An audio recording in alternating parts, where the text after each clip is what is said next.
Nem todas as cartas de Paulo foram escritas em momentos de entusiasmo ou vitória. Houve uma em especial que nasceu das lágrimas, da angústia e da dor de um apóstolo que carregava o peso da igreja sobre os ombros. Paulo não escrevia para impressionar. Ele escrevia para salvar. E nessa carta, sua caneta parecia mergulhada em pranto.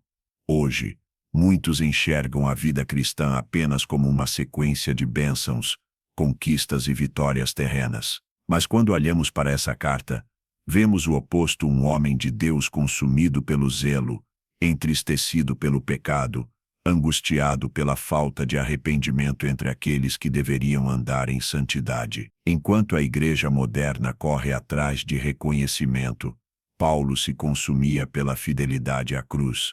Essa carta foi escrita em meio a uma dor tão profunda que Paulo admitiu: escrevi com muitas lágrimas, não para vos entristecer, mas para que soubesseis o grande amor que vos tenho. Imagine, um apóstolo que, mesmo cheio do Espírito Santo, não escondia sua tristeza, porque preferia mostrar um coração ferido do que deixar a igreja perecer em silêncio. Neste vídeo, você vai descobrir por que Paulo escreveu com tanta dor, o que essa tristeza significa para nós e como sua advertência continua ecoando até os dias de hoje.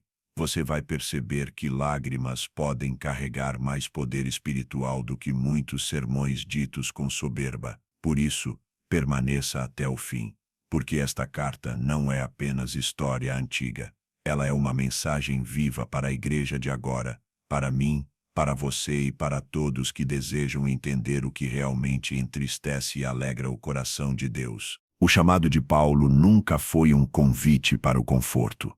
Desde o primeiro encontro com Cristo no caminho de Damasco, ele entendeu que seria um vaso escolhido não apenas para pregar, mas para sofrer pelo nome do Senhor. Diferente do que muitos pensam, ser apóstolo não era ocupar um cargo de prestígio, mas carregar um fardo espiritual pesado, invisível aos olhos comuns. Ele mesmo confessou em suas cartas: além das lutas externas, há o peso diário da preocupação por todas as igrejas.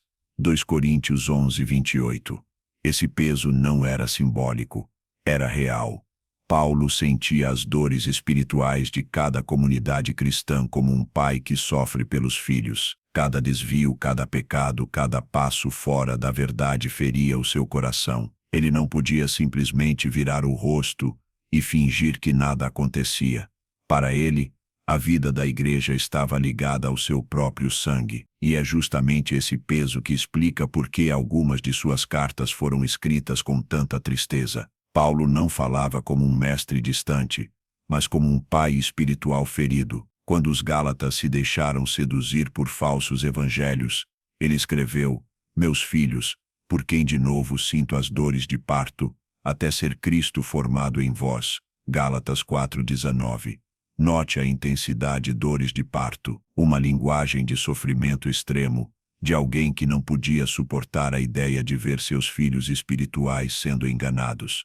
Aqui está a diferença entre um verdadeiro apóstolo e muitos líderes de hoje. Enquanto Paulo chorava por suas igrejas, muitos líderes modernos se alegram apenas com números, posições e influência. O peso que Paulo carregava era invisível, mas mortalmente real. Ele se consumia em oração, em lágrimas, em jejuns, em viagens exaustivas, não porque buscava reconhecimento, mas porque sua vida estava atada à eternidade das almas que ele pastoreava.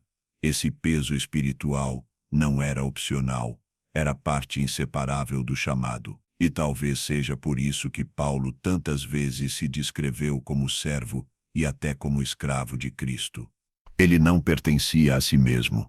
Seus sentimentos, seus desejos, sua própria vida estavam em segundo plano diante do encargo de cuidar da noiva de Cristo. Mas aqui precisamos parar e refletir: quantos hoje entendem esse peso? Quantos pastores e líderes sentem a dor de ver o pecado corroendo a igreja? Quantos choram, não por sua própria reputação, mas porque o nome de Cristo está sendo envergonhado? O peso espiritual de um verdadeiro ministro não é medido pela quantidade de aplausos, mas pela quantidade de lágrimas derramadas em secreto. Paulo sabia disso. Por isso, quando pegava a pena para escrever, não era apenas intelecto, não era apenas teologia, era o coração sangrando por aqueles que ele amava. Esse capítulo nos mostra que a tristeza de Paulo não era fraqueza, mas prova de amor. Ele poderia ter permanecido em silêncio, protegido sua própria imagem, mas escolheu expor sua dor, porque queria ver os irmãos restaurados. A carta escrita com tristeza é, na verdade, uma carta escrita com amor. E aqui está a lição que atravessa os séculos. Só quem carrega o peso espiritual de verdade sabe o que é amar de verdade. A tristeza de Paulo não era o fim, era o início de uma correção que salvaria muitos. Era o reflexo do coração de Cristo nele. Por isso, antes de entrarmos nos detalhes da carta em si, precisamos compreender esse peso. Sem ele, nunca entenderemos as lágrimas do apóstolo, porque a dor de Paulo não era pessoal, era espiritual, não era por si, era pelos outros. E é essa mesma dor que ainda hoje o Espírito Santo deseja despertar naqueles que se levantam para cuidar da igreja. Há um detalhe impressionante nas cartas de Paulo, que muitos ignoram. Nem todas foram escritas em ambientes tranquilos ou em momentos de alegria. Algumas nasceram do cárcere, outras da perseguição, mas uma em especial foi escrita com lágrimas. O próprio apóstolo confessa em 2 Coríntios 2:4, porque em muita tribulação e angústia do coração vos escrevi com muitas lágrimas, não para que vos entristecesseis, mas para que conhecesseis o amor que vos tenho em grande medida. Esse versículo é uma janela aberta para dentro do coração de Paulo. Imagine a cena, ele, sozinho, talvez em um ambiente hostil, com a mente cheia de preocupações pela igreja, escrevendo uma carta que não podia ser fria, calculada ou distante. Cada palavra era uma gota de sua própria alma derramada no papel. Cada linha carregava não apenas teologia, mas emoção crua, amor verdadeiro, e uma dor que não podia ser escondida. A carta aos Coríntios foi marcada por confrontos duros. Havia divisões, imoralidade, arrogância espiritual e até mesmo acusações contra o próprio apóstolo. Paulo, que havia dado a vida para anunciar o evangelho entre eles, agora era questionado, desacreditado e até rejeitado por alguns. Isso seria suficiente para qualquer líder moderno desistir, fechar o coração e seguir em frente. Mas não Paulo. Ao contrário, ele escreveu, e escreveu chorando. Essas lágrimas não eram de fraqueza, mas de amor. Paulo sabia que precisava corrigir os coríntios, mesmo que isso doesse. Seu objetivo não era humilhar, mas salvar. Não era destruir, mas restaurar. E por isso sua tristeza não era amarga, mas redentora. Como ele mesmo disse, não escreveu para entristecê-los, mas para que percebessem o quanto eram amados. Essa é a essência de um verdadeiro ministro: corrigir em amor, disciplinar com compaixão, chorar não por si mesmo, mas pelos outros. Aqui está um ponto profundo. Paulo poderia ter respondido às críticas com frieza, ironia ou mesmo silêncio, mas preferiu responder com lágrimas. Isso revela uma dimensão rara no ministério: a vulnerabilidade espiritual. O apóstolo não tinha medo de se mostrar humano, ferido, angustiado. Ele sabia que a transparência do coração era mais poderosa do que qualquer aparência de força. Se trouxermos isso para hoje, percebemos o contraste. Quantos líderes da igreja moderna conseguem admitir suas lágrimas? Quantos têm coragem de escrever, falar ou pregar a partir de um coração quebrantado, em vez de posar como intocáveis e perfeitos? Paulo nos mostra que as lágrimas têm um lugar legítimo na vida espiritual. Elas são a prova de que o amor é real. Além disso, essa carta revela um princípio eterno: a disciplina verdadeira nasce do amor verdadeiro. Paulo não queria apenas alertar sobre os pecados. Ele queria que os coríntios percebessem que por trás da sua severidade havia um coração que não suportava vê-los se perderem. O mundo prega que amor é sempre suavidade, aceitação e aplauso, mas Paulo nos ensina que o amor genuíno às vezes corrige, adverte e até entristece, não para destruir, mas para salvar. As lágrimas de Paulo foram sementes espirituais. Cada gota derramada naquele escrito carregava o peso de um coração que preferia sofrer sozinho a ver a igreja ser destruída. E de fato, seus escritos produziram frutos. Muitos coríntios se arrependeram, se reconciliaram e voltaram ao caminho da fé. Ou seja, aquelas lágrimas não foram em vão. Eram lágrimas que edificaram, lágrimas que curaram, lágrimas que geraram vida. Talvez essa seja a maior lição desse capítulo. A igreja de hoje precisa voltar a reconhecer o valor das lágrimas espirituais. Vivemos dias em que o riso, a euforia e o espetáculo se tornaram comuns dentro dos templos. Mas Paulo nos lembra que às vezes é preciso chorar. Chorar pelo pecado, chorar pelo desvio, chorar pela frieza espiritual, porque só as lágrimas que nascem do amor de Cristo podem produzir arrependimento verdadeiro. Por isso, quando você ler a carta de Paulo, lembre-se, não são apenas palavras, são lágrimas transformadas em texto. É o coração de um pai que preferiu se expor em dor, a se calar em indiferença. E até hoje, essa carta ecoa para nós como um chamado a levar a sério a santidade da igreja e a fidelidade ao Evangelho. As lágrimas de Paulo não eram apenas reflexo de sua humanidade, mas também um espelho daquilo que acontece no coração de Deus quando sua igreja se afasta da verdade. O apóstolo sabia que não chorava sozinho. Ele estava, de certa forma, compartilhando da dor do Espírito Santo. Em Efésios 4:30, ele escreveu: "E não entristeçais o Espírito Santo de Deus, no qual fostes selados para o dia da redenção." Esse versículo revela uma realidade solene. É possível entristecer o Espírito de Deus. Isso não significa que o Senhor perde o controle, ou que se torna impotente, mas que seu amor é tão verdadeiro, tão vivo, que sente a dor da rejeição, da rebeldia e da indiferença do seu povo. Quando Paulo via a igreja de Corinto mergulhando em divisões, disputas, imoralidade e desrespeito ao Evangelho, sua tristeza era a tradução humana de uma tristeza celestial. Aqui está uma verdade muitas vezes esquecida: a igreja não existe para entreter, para promover líderes, ou para se moldar ao espírito do mundo. Ela existe para ser santa, pura e noiva de Cristo. Mas quando essa noiva se corrompe, quando troca a glória de Deus por ídolos modernos, quando prefere aplausos humanos ao arrependimento sincero, o coração de Deus se entristece. Paulo enxergava isso com clareza. Não era apenas o seu trabalho missionário que estava em risco, mas a honra do próprio Cristo. Por isso, ao escrever com lágrimas, ele estava dando um testemunho visível de como o pecado da igreja provoca dor espiritual. Não se tratava de uma ofensa pessoal contra ele, mas de uma afronta contra o Senhor que havia derramado seu sangue pela redenção daqueles irmãos. O que entristecia Paulo continua entristecendo o espírito hoje. Igrejas divididas por vaidades humanas. Cristãos que buscam apenas bênçãos materiais e se esquecem da cruz. Pregações que massageiam o ego, mas não confrontam o pecado.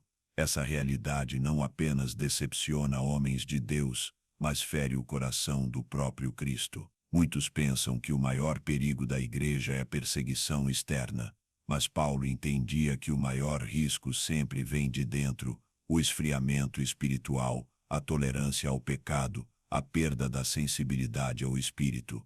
É isso que entristece o coração de Deus, e é isso que leva ministros fiéis às lágrimas. Devemos refletir seriamente: será que a nossa vida tem sido um motivo de alegria ou de tristeza para o Senhor? Não adianta cantar hinos, levantar as mãos ou participar de cultos se o coração está distante, endurecido, indiferente à santidade. O culto verdadeiro não é um espetáculo público, mas uma vida inteira rendida diante de Deus. Quando Paulo chorava pelos coríntios, ele nos deixava um alerta: não podemos brincar de ser igreja. O Evangelho não é entretenimento. O pecado não pode ser tratado como falha leve ou erro passageiro. Cada passo longe da verdade entristece o coração do Pai, do Filho e do Espírito. Mas atenção, A tristeza de Deus não é como a tristeza humana, marcada por desespero. A tristeza divina é expressão de amor. Ele se entristece porque nos escolheu como filhos, porque fomos selados com o Espírito para o dia da redenção. Isso significa que a tristeza de Deus é um chamado para o arrependimento, não uma condenação sem saída. Assim também era a tristeza de Paulo. Não era um lamento sem esperança, mas uma advertência cheia de amor. Ele queria que os coríntios percebessem a gravidade de seus erros e corressem de volta aos braços de Cristo. Suas lágrimas eram, na verdade, sementes de restauração. Hoje, o Espírito Santo continua levantando homens e mulheres que choram pela igreja, intercessores que se dobram em oração, líderes que não se conformam com a frieza espiritual, cristãos que sentem o peso do afastamento de Deus em seus lares e comunidades. Eles carregam a mesma dor que Paulo carregou. E aqui está o convite para nós. Em vez de sermos causa de tristeza, sejamos causa de alegria para o coração de Deus. Como está escrito em 3 João 1:4, não tenho maior alegria do que esta, a de ouvir que meus filhos andam na verdade. Essa é a resposta que o Espírito espera, não apenas ouvir a palavra, mas viver a palavra. Não apenas emocionar-se num culto, mas andar em santidade todos os dias, porque a maior honra que podemos dar ao Senhor não está em palavras bonitas, mas em uma vida que não entristece, mas alegra o coração dele. Quando Paulo escreveu com lágrimas, seu objetivo não era simplesmente expor os erros da igreja de Corinto.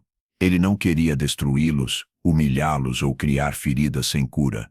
Ao contrário, sua tristeza tinha um propósito redentor. Ele sabia que, sem disciplina, não há arrependimento verdadeiro, e sem arrependimento, não há vida diante de Deus. Na segunda carta aos Coríntios, Paulo reconhece a dor que suas palavras haviam causado, mas mostra que essa dor foi necessária. Agora me alegro, não porque fostes contristados, mas porque fostes contristados para arrependimento, pois fostes contristados segundo Deus, de maneira que por nós não padecestes dano em coisa alguma, porque a tristeza segundo Deus produz arrependimento para a salvação, que a ninguém traz pesar, mas a tristeza do mundo produz morte. 2 Coríntios 7, 9 e 10. Aqui está um princípio espiritual que precisamos resgatar.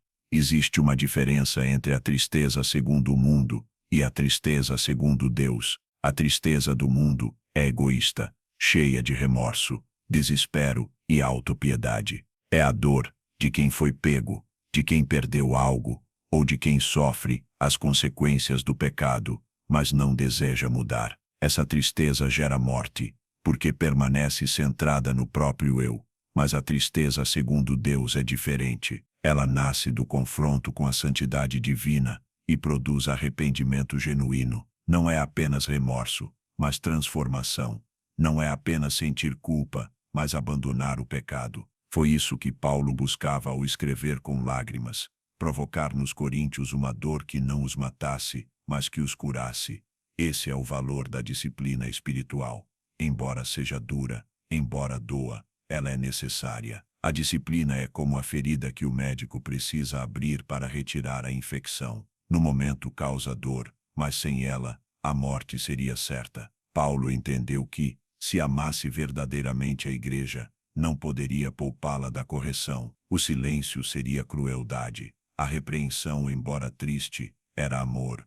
O problema é que, em nossos dias, a palavra disciplina quase desapareceu da vida cristã. Muitos querem uma fé sem confrontos, uma igreja sem exortação, um evangelho sem cruz. Pregadores suavizam a mensagem para não ferir, líderes evitam falar de pecado para não perder membros, e crentes se refugiam em um Deus de amor mal compreendido, que jamais corrige ou exige mudança. Mas esse não é o Deus da Bíblia. O mesmo Pai que ama é o Pai que disciplina. Como está escrito em Hebreus 12:6, o Senhor corrige a quem ama e açoita a todo filho a quem recebe. Se Paulo chorava, não era porque odiava a igreja, mas porque a amava demais para deixá-la continuar caída. Suas lágrimas eram prova de que a disciplina não nascia da ira, mas da compaixão. E o resultado foi poderoso. Os coríntios, tocados pela severidade da carta e pela sinceridade do amor do apóstolo, se arrependeram e se reconciliaram. O fruto da disciplina foi restauração. Isso nos leva a uma reflexão profunda: como temos reagido à disciplina de Deus. Quando a palavra nos confronta, quando uma mensagem nos fere, quando uma situação nos expõe, será que endurecemos o coração ou permitimos que essa tristeza nos leve ao arrependimento? Muitos rejeitam a disciplina e fogem da verdade. Mas os que a recebem com humildade descobrem que ela é a porta para a vida. A disciplina espiritual nunca é agradável no momento em que acontece. Ela fere o orgulho, quebra a vaidade, expõe as falhas, mas com o tempo, ela gera frutos de justiça. Paulo sabia disso. Por isso escreveu chorando: queria que os coríntios sofressem por um instante para que vivessem para sempre. Talvez seja esse o maior desafio da igreja de hoje: aceitar a disciplina que gera arrependimento. Queremos milagres, mas não queremos mudança. Queremos consolo, mas não queremos correção. Queremos bênçãos, mas não queremos quebrantamento. No entanto, o evangelho verdadeiro não oferece atalhos. Ele exige lágrimas, arrependimento e transformação. A carta triste de Paulo, portanto, é um testemunho de que a correção é uma das maiores expressões do amor de Deus. Assim como um pai corrige o filho que ama, o Senhor corrige a sua igreja para que ela não se perca. E cada lágrima derramada por Paulo foi, na verdade, uma gota de graça, um convite ao arrependimento que trouxe vida para muitos. As lágrimas de Paulo não eram apenas fruto de sua sensibilidade pessoal, mas reflexo do coração de Cristo nele. Quando ele escrevia com tristeza, não estava apenas desabafando suas emoções humanas, estava revelando o mesmo amor ferido que Jesus demonstrou ao olhar para Jerusalém e chorar. Em Lucas 19, 41-42, está escrito: E, quando chegou perto e viu a cidade, chorou sobre ela, dizendo: Ah, se tu conhecesses, ao menos neste teu dia, o que à tua paz pertence. Mas agora isto está encoberto aos teus olhos. Cristo chorou porque via uma cidade que deveria receber o Salvador, mas que escolheu rejeitá-lo. Da mesma forma, Paulo chorava porque via igrejas que haviam recebido a mensagem do Evangelho, mas que se desviavam para o pecado, para as divisões e para a incredulidade. O coração do apóstolo estava tão unido ao coração de Cristo, que ele sentia a mesma dor, a dor de um amor não correspondido, a dor de um sacrifício desprezado, a dor de uma esperança recusada. Essa é a essência do ministério apostólico: não apenas ensinar com palavras, mas participar do sofrimento de Cristo pelo seu povo. Paulo entendia que ser apóstolo significava carregar em si mesmo as marcas do Senhor. Ele escreve em Gálatas 6:17: Trago no meu corpo as marcas de Jesus. Essas marcas não eram apenas cicatrizes físicas de perseguições e açoites, mas também as feridas invisíveis do coração, causadas por igrejas que não correspondiam ao amor de Deus. É importante compreender que essa dor não era sinal de fraqueza, mas de amor profundo. Somente quem ama é capaz de sofrer desse modo. Um líder que busca apenas sua reputação não se importa se as pessoas se desviam, desde que mantenham a aparência. Mas um verdadeiro pastor como Paulo não consegue dormir em paz sabendo que seus filhos espirituais estão se perdendo. A ferida do apóstolo era a prova de sua entrega total. E nesse ponto, Paulo se torna um espelho de Cristo. Assim como Jesus foi desprezado pelos mesmos que veio salvar, Paulo também experimentava a ingratidão e a rejeição daqueles a quem dedicava a sua vida. E ainda assim, nem Cristo nem Paulo desistiram. Pelo contrário, continuaram amando, continuaram intercedendo, continuaram chorando.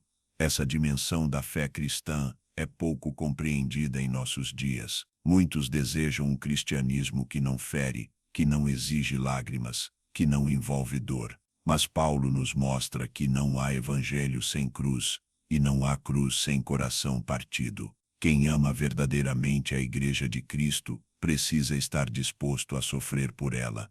Essa ferida espiritual também revela algo maior: o amor de Deus não é frio, não é mecânico, não é indiferente. O Senhor não olha para o pecado da humanidade de longe, como um juiz distante. Ele sente, ele se entristece, ele chora. Jesus demonstrou isso quando viu a incredulidade de Jerusalém. Paulo demonstrou isso quando viu a imaturidade de Corinto. Ambos apontam para uma verdade eterna. O coração de Deus se fere quando seu povo se afasta, mas essa ferida também é a base da nossa esperança, porque o amor que sente dor é o mesmo amor que está disposto a curar. Se Cristo chorou por Jerusalém, também morreu por ela. Se Paulo chorou por Corinto, também lutou até o fim por eles. As lágrimas não foram sinais de desistência, mas sementes de restauração. O coração ferido é, na verdade, um coração que ama até o limite. Essa realidade nos chama a uma reflexão pessoal. Será que temos o coração de Cristo dentro de nós? Será que sentimos dor pelo pecado que destrói famílias, igrejas e comunidades? Ou nos tornamos indiferentes, acostumados à frieza espiritual? Paulo não conseguia se acostumar.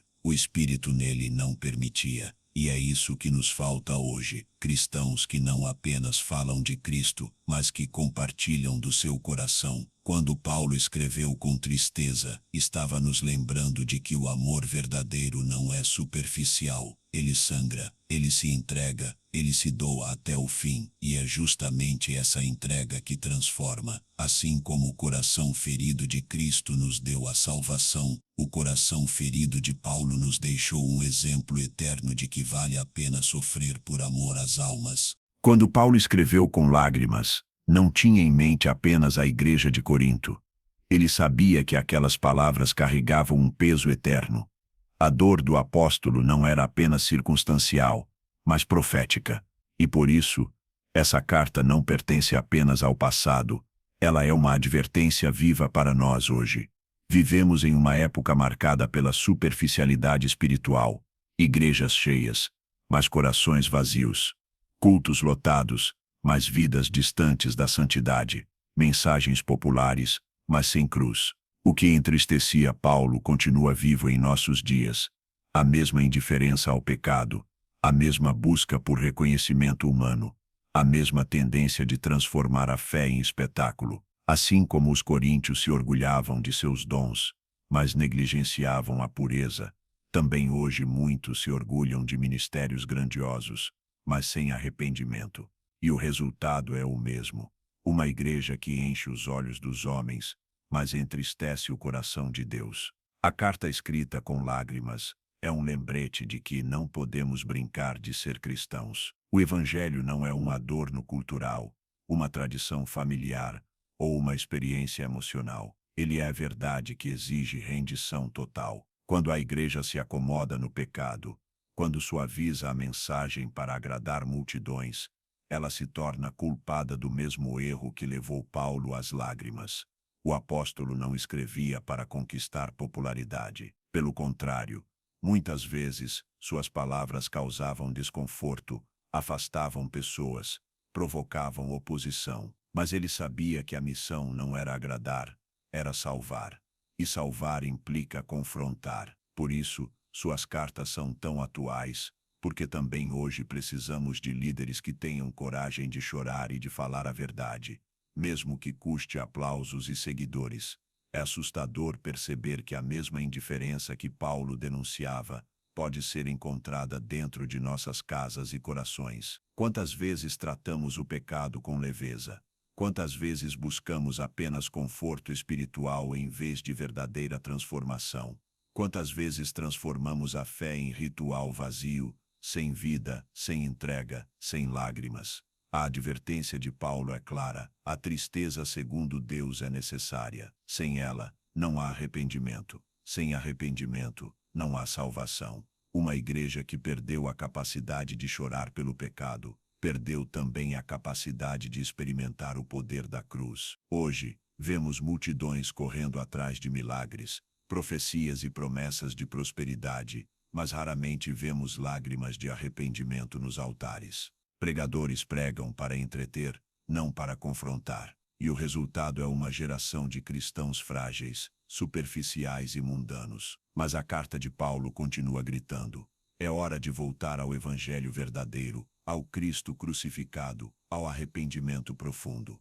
Essa advertência também nos lembra que não há vida cristã sem disciplina. O mundo nos ensina que tudo deve ser permissivo, que cada um pode seguir seu próprio coração, mas o Evangelho nos mostra que seguir Cristo significa negar a si mesmo, tomar a cruz e obedecer. Sem disciplina, a igreja se torna indistinguível do mundo. E foi exatamente isso que Paulo combateu, uma comunidade cristã que, em vez de refletir a santidade de Cristo, imitava os costumes da cultura ao redor. Se Paulo estivesse entre nós hoje, será que escreveria outra carta com lágrimas? Será que choraria pelas divisões denominacionais, pela corrupção espiritual, pela vaidade disfarçada de ministério? Provavelmente sim, mas talvez a maior advertência seja essa: as lágrimas já foram derramadas, as palavras já foram escritas, a advertência já foi dada. Cabe a nós ouvir ou ignorar. O mais perigoso não é quando a igreja erra, mas quando se acostuma ao erro. Não é quando cai, mas quando se recusa a levantar. Não é quando é corrigida, mas quando rejeita a disciplina. E é justamente contra esse estado de indiferença que a carta de Paulo se levanta como uma voz profética. Portanto, não leia essa carta apenas como um registro histórico.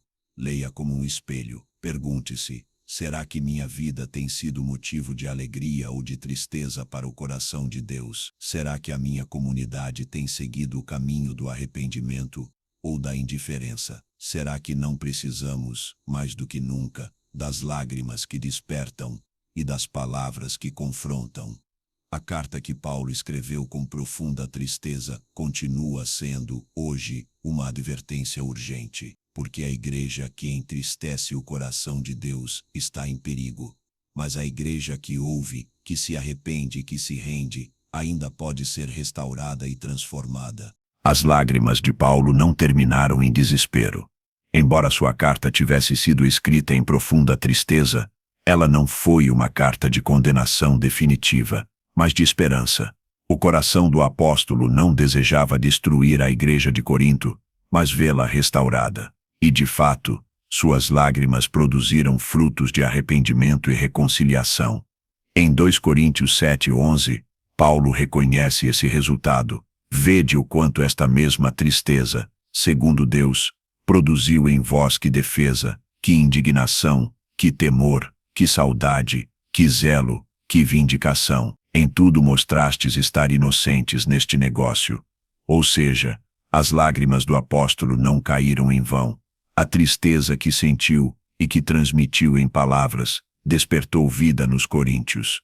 Isso nos mostra que as lágrimas espirituais têm um poder transformador. Elas não são apenas expressão de dor, mas sementes que germinam em arrependimento, zelo e renovação. O choro de Paulo gerou um despertar em uma igreja que estava se afastando do Evangelho, e isso é um sinal de como Deus transforma até mesmo a dor em instrumento de salvação. Aqui está a esperança que atravessa os séculos. A tristeza espiritual nunca é o fim.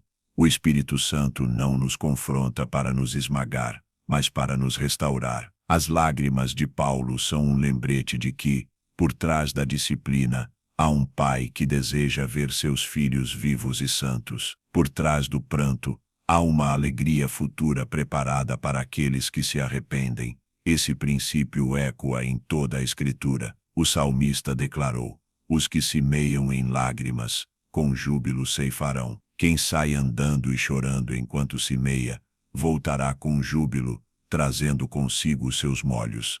Salmos 126, 5-6. O próprio Cristo disse: bem-aventurados os que choram, porque serão consolados. Mateus 5:4. As lágrimas não são sinais de fracasso, mas promessas de consolo. Assim também foi com Paulo. O mesmo apóstolo que escreveu com tristeza foi depois consolado ao ver a resposta da igreja. Suas lágrimas abriram espaço para a obra do Espírito, e sua dor deu lugar à alegria da restauração. Isso nos ensina que o choro segundo Deus nunca é estéril, Ele sempre prepara terreno para a vida. Essa verdade é crucial para nós hoje. Quando olhamos para a igreja atual, é fácil cair em desânimo diante de tantos escândalos, divisões e frieza espiritual, mas a carta de Paulo nos mostra que ainda há esperança. Se houver lágrimas, se houver disciplina, se houver confronto, também haverá restauração. O que entristece o coração de Deus hoje pode ser transformado em alegria amanhã, se o povo se arrepender. A esperança após as lágrimas também aponta para a consumação final, porque o Evangelho não termina em choro, mas em vitória. Apocalipse 21:4 nos dá essa promessa: e Deus limpará de seus olhos toda lágrima, e não haverá mais morte, nem pranto, nem clamor, nem dor, porque já as primeiras coisas são passadas. Ou seja, cada lágrima derramada aqui por amor à santidade, cada choro de arrependimento, cada lamento de intercessão será colhido pelo próprio Deus, que um dia enxugará nossos olhos para sempre. A carta de Paulo, portanto, não é apenas um documento de tristeza, é um testemunho da esperança cristã.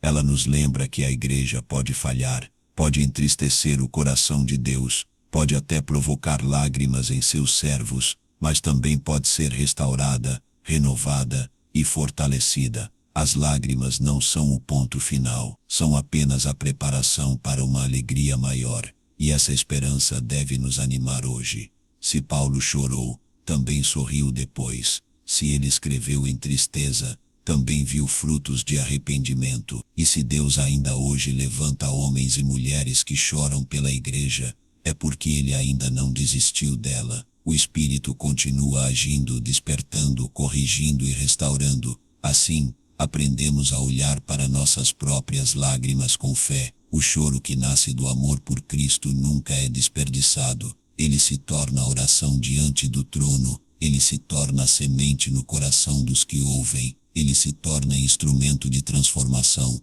Por isso, a carta de Paulo não termina em lamento, mas em esperança. E essa esperança é a mesma que deve nos mover, acreditar que Deus ainda trabalha, que sua igreja ainda pode ser purificada, que ainda há tempo para arrependimento. As lágrimas de hoje podem ser o prenúncio da alegria de amanhã. Se esta mensagem confrontou você, não a deixe passar como mais um vídeo. As lágrimas de Paulo ainda falam, e hoje o Espírito Santo chama a cada um de nós para viver em arrependimento e santidade.